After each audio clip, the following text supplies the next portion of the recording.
Hey, what's happening, folks? Matt and Ryan here, DFS 5-pack. We're going to come at you guys fast and furious today. We got a lot of NBA for both Overlay and Draftkings to talk about. Hopefully everybody had a good weekend. It is really nice to have basketball back. Had some more really good and exciting games over the weekend. It's a lot of fun. Yeah, it's a lot of fun having all sports back. It does seem like with baseball, though, just like kind of waiting for it to end. It's a weird feeling. You just almost have to take it day by day. You know what I'm saying there? I know what you're saying. Although I'm starting to believe that they're really going to do everything they can to get the season going, to keep it going, though. You're going to have a lot of double headers. I agree with you. I'm hopeful. It's just almost like that feeling of waiting for the other shoe to drop. You know what I mean? For sure. And we've had enough of that over the last few months that it's hard to ever shake that feeling. They definitely seem like they're doing everything to make it work. So we will continue to watch on bated breath, guys. Speaking of watching on bated breath, if you play in this progressive jackpot with the entry fee down today, only $20.20, and you go 12-0, you can win $19,000 over on Overlay Fantasy Sports. Matt, how would you feel about a $19,000 payday? Pretty damn good. I would also feel pretty good, but you can only get an opportunity when you get some skin in the game, guys. Get on over there, play it. You can keep playing this thing every single day, and if you have no luck, Overlay offers what they call the Slump Buster Challenge. If you play in this contest 20 days in a row or 20 times over 30 days or whatever it might be, you lose all 20 times, don't place in the top 10%, boom, they will re-enter or they will allow refund all of your payments for those 20 different contests. So not available anywhere else. Can't beat it. All right, guys, let's move over to our DK plays for the day. I kind of like, it just slipped my mind before waking up this morning that NBA is going to be starting early every single day. They're sliding past the first game. I like this start time idea better than using the first one.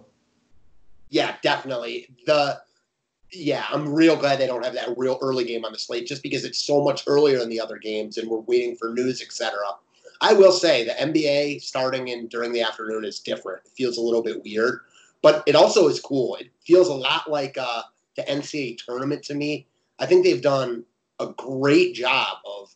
I don't know how much you've seen because I know you've got some TV issues, but they are doing a great job. Like last night, it was Milwaukee at Houston. You really thought you were watching a Houston home game. Now, not fully because there's no people in the crowds and they can only do so much, but I'm really impressed with how the NBA has done this. So far, the NBA is doing it right. Yes. Baseball seems to have done everything wrong, while the NBA is doing everything right.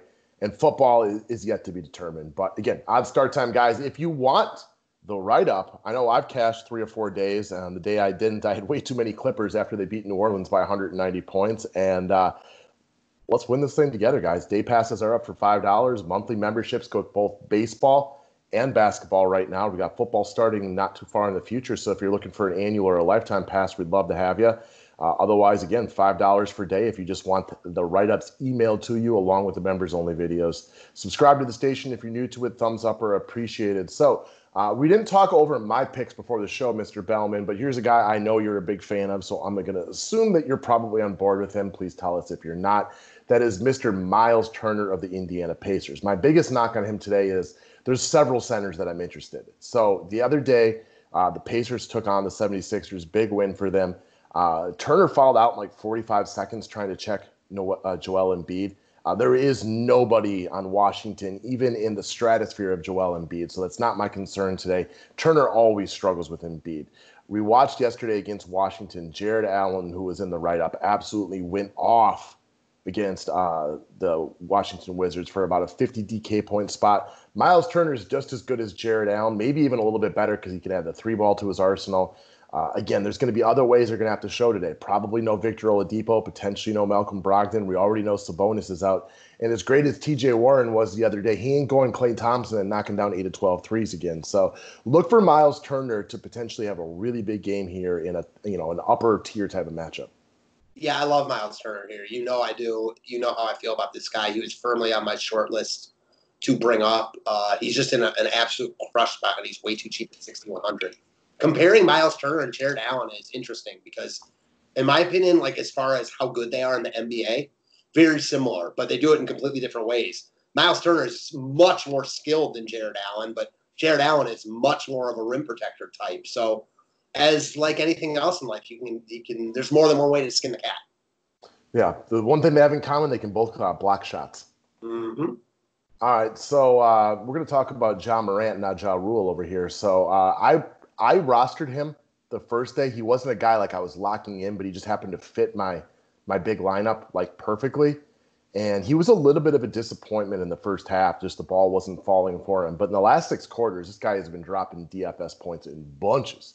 Yeah, I kind of piggybacked off what you just said. He was not good for that first couple quarters against Portland. Really picked it up in that second half in overtime, and then you saw him carry that over into the game yesterday against San Antonio. This is pretty much, we're getting to like must-win territory for Memphis. They're hovering around that 8th seed in the West. I expect this is just a big-time get-up spot all around. You got Memphis versus New Orleans. You got Ja versus Zion. Obviously, we just talked about Ja kind of coming into his own in this bubble. I love him here. He hasn't really had any peripherals, and I expect that to only improve and increase as the bubble games continue. A lot to like at 7,300 in my eyes here. It's an upper tier type of matchup too. New Orleans is going to be better defensively than say like a Washington, for example. But they are one of the weaker teams left in the bubble when it comes to not giving up DFS points to their opponent. So it's a good spot for Morant in that sense. I told you the other day, guys, like I rostered Paul George, Kawhi, and Reggie Jackson, and they were all awesome on a points per minute basis. But when you win by 1,000 points, you're not playing much in the second half. So I'm not nearly as concerned in this matchup that there's going to be a very lopsided blowout. I would expect Morant and maybe a couple of Grizzlies to have a good spot right here. And you brought up the peripherals for Morant. Well, he's 1 of 9 from 3, and he has 1 combined block steal through 2 games. There is room for improvement. You look at those 2 scores he's put up, and yeah, he had overtime 1 game, sure, and then he had a pretty good matchup in the second game, sure. They need this game, though, and he could potentially even be better. Amen. All right, next up, I want to go back to the Pacers because they're kind of a funky look today, and I think one of the most important things is they are one of the early games. You're going to get updates on who's available and who's not. Sounds like Depot is all but ruled out at this point. Brogdon seems to be very questionable. So there might be a ton of value right there. We know they're already out with Sabonis. TJ Warren ain't scoring 50-plus points again today, so there's a lot of points to be had. McConnell is a guy that, when given the opportunity, puts up big DFS points when he's on the court. I like him no matter what, but it turns into a love scenario if Brogdon and Depot are both out today, because then they're going to need him to run the show, specifically with the second unit. I do not expect him to be started. I expect the Holiday brothers to be in there more than likely is what they're going to roll with. But like yesterday, I know there was a guy you played from the Nets or took out of your lineup you were mad about. Chiazza went up against that second Wizards unit and absolutely went nuts. The Wizards second unit is terrible. So you could definitely just go out there and do your thing. And I could see McConnell putting up like 10 assists in like 20 minutes. Man, the Wizards second unit was already horrible, and now they're like starting a bunch of their guys from the second unit. So yeah, it's bad. Not going to be surprised if like Washington is even worse today than they've been the past couple of days, because they've been in those games and still not been able to close it out. Not going to be surprised if Indy like runs over them today, which makes McConnell even more of a strong play for me. Yeah, I know the Pacers will get some looks from people because everybody knows to pick on Washington. Yes. I think you can fly a little under the radar with McConnell because he's not going to be starting more than likely, but he does get an opportunity for maybe some accelerated minutes today. And again, if Brogdon and Depot are both out, and Depot appears to be all but ruled out from what I saw, he'll get a little bit more love. So he can be a little bit sneakier, or he can be super chalky depending on what happens with the Pacers throughout the afternoon. Yep. All right, so the other side of that game is going to be Rui Hachimura. Big price drop, right? I mean, it's a logical price drop because he was massively overpriced, but now he's definitely got a significantly lower cost associated with him. And I think everybody's going to be looking at Thomas Bryant today after what he did yesterday, but that doesn't always hold up. Doesn't always hold up. And you mentioned the price dip, $1,600 cheaper than he's been the past couple of days. We've talked about this game now with a couple guys and how we want so bad to pick on Washington, and we do. It's one of the best spots in the NBA to pick on. But if you look at the other side of this game with Indiana now all of a sudden having big-time injury problems, they're already out Sabonis. They're probably missing a couple guys in their backcourt. All of a sudden, it's a better matchup for Washington.